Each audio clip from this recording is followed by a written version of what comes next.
Hello everyone, welcome to MB academy. मित्रांनो, हा जो प्रश्न दिसतोय हा प्रश्न तुम्हाला प्रश्न जो आहे हा सायन्समधून बिलॉंग करतो आणि प्रश्न काय आहे बघा, मी रीड करतो. प्रश्न काय दिलाय, खालीलपैकी कोणते मूलद्रव्य आवर्त सारणीमधील पी गणात समावेश होतो? म्हणजे खालीलपैकी असं कोणतं इलेमेंट मूलद्रव्य इलेमेंट म्हणतो आणि मॉडर्न पिरियोडिक टेबलमध्ये जो पी ब्लॉक आहे त्या पी ब्लॉक मध्ये कोणता खालीलपैकी इलेमेंट बिलॉंग करतो, हा प्रश्न आहे. मित्रांनो, पहिल्यांदा हे समजलं पाहिजे, हा जो प्रश्न आहे तो कोणत्या टॉपिक मधून बिलॉंग करतो. टॉपिकचं नाव आहे पिरियोडिक क्लासिफिकेशन ऑफ एलिमेंट, मराठीमध्ये त्याला म्हणतो मूलद्रव्याचे वर्गीकरण. आणि ऍक्च्युली हा जो टॉपिक आहे तो आपलं महाराष्ट्र स्टेट बोर्डचं जे 10th क्लास 10वीचं जी बुक आहे सायन्स, त्यामध्ये पार्ट फर्स्ट मधून 2 नंबरच्या टॉपिक मधून हा प्रश्न बिलॉंग करतो. त्या 2 नंबरच्या टॉपिक मध्ये पेज नंबर 23 वरती हा प्रश्नाची आपल्याला प्रश्नाचा आन्सर आपल्याला अवेलेबल आहे. बरोबर आहे.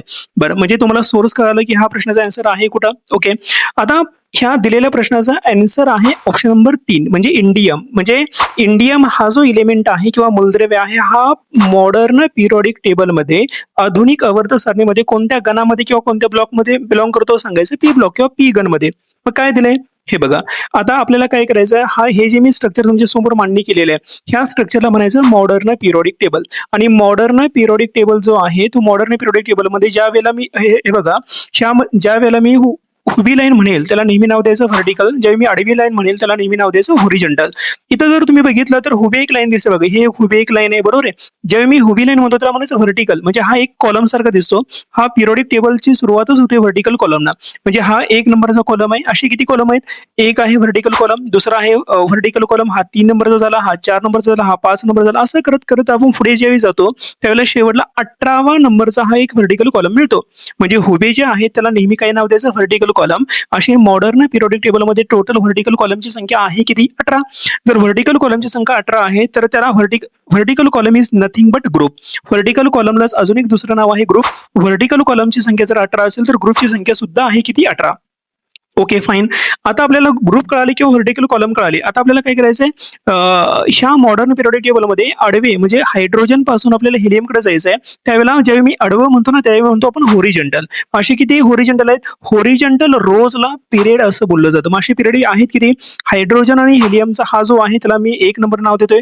लिथियम बेरिलियम पासून दुसरा आहे, सोडियम मॅग्नेशियम पासून तिसरा आहे, पोटॅशियम कॅल्शियम पासून तिसरा आहे, रुबिडियम स्ट्रॉन्जियम पासून चौथा आहे, पाचवा आहे, सिजियम आणि बेरियम पासून 6वा आहे आणि फ्रान्सियम आणि रेडियम पासून 7वा आहे. म्हणजे टोटल जर बघायला गेला तर आडवे म्हणजे हॉरिझॉन्टल रोज त्याला आपण पिरियड म्हणतो किती आहे? 7. म्हणजे हुबे ग्रुप किती आहेत सांगायचं 18 आणि आडवे आहेत किती सांगायचं? 7. ओके, ज्या वेळेला ग्रुप वरून खाली आपण म्हणतो म्हणजे व्हर्टिकल कॉलम, आणि ज्यावेळेला पिरियड म्हणजे लेफ्ट टू राईट आडवं म्हणतो, ज्यावेळी ग्रुप आणि पिरियड एकमेकांसोबत इंटरसेक्ट करतात त्यावेळेला जो काही बनेल त्याला नाव द्यायचं नेहमी बॉक्स. असे बॉक्स किती बनतात? 118. आणि 118 जर बॉक्स असेल तर त्यामध्ये टोटल एलिमेंटची संख्या किती असेल? 118. ठीक आहे, फाईन. आता पुढला जो कॉन्सेप्ट आपला आहे तो आहे हा होल मॉडर्न पिरियोडिक टेबल जो आहे त्याला 4 ब्लॉक मध्ये डिव्हाइड केले. त्याची विभागणी 4 ब्लॉक मध्ये केलेली. मग हे कोणते कोणते ब्लॉक आहेत? जर तुम्ही डाव्या बाजूला बघितलं लेफ्ट हँड साईडला तर एक दिसतोय बघा एस ब्लॉक. तुम्ही जर उजव्या बाजूला बघितलं राईट हँड साईडला तर तुम्हाला काय दिसतोय? P block. तुम्ही जर बघितलं बरोबर मीडियमला म्हणजे काय मध्यभागी आहे कोणता? D block. आणि सगळ्यात तळाला जो आहे आपण त्याला नाव देऊया बॉटमला जो आहे त्याचं नाव काय? ब्लॉक. म्हणजे ह्या मॉडर्न पिरियोडिक टेबलला 4 ब्लॉक मध्ये विभाजन केलेलं आहे. त्यातला पहिला आपण बघूयात एस ब्लॉक. एस ब्लॉक कुणाला म्हणायचा?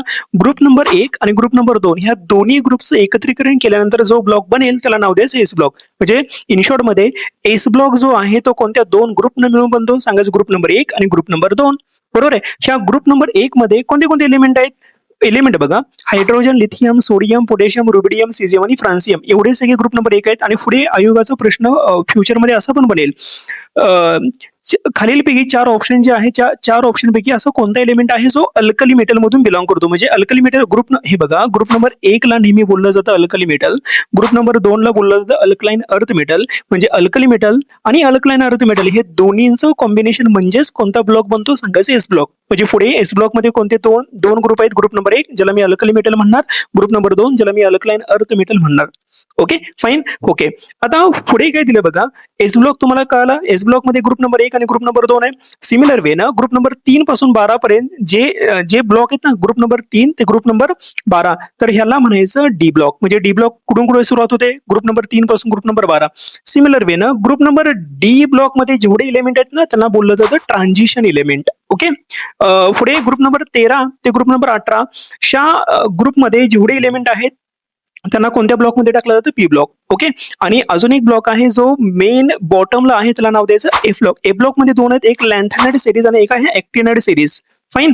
ठीक आहे. आपला प्रश्न काय दिला बघा, दिलेला प्रश्न काय आहे, या मॉडर्न पिरियोडिक टेबल मध्ये पी ब्लॉक मध्ये खालीलपैकी कोणता एलिमेंट आहे? आपण एक ऑप्शन नुसार काय करू, चेक करत जाऊ.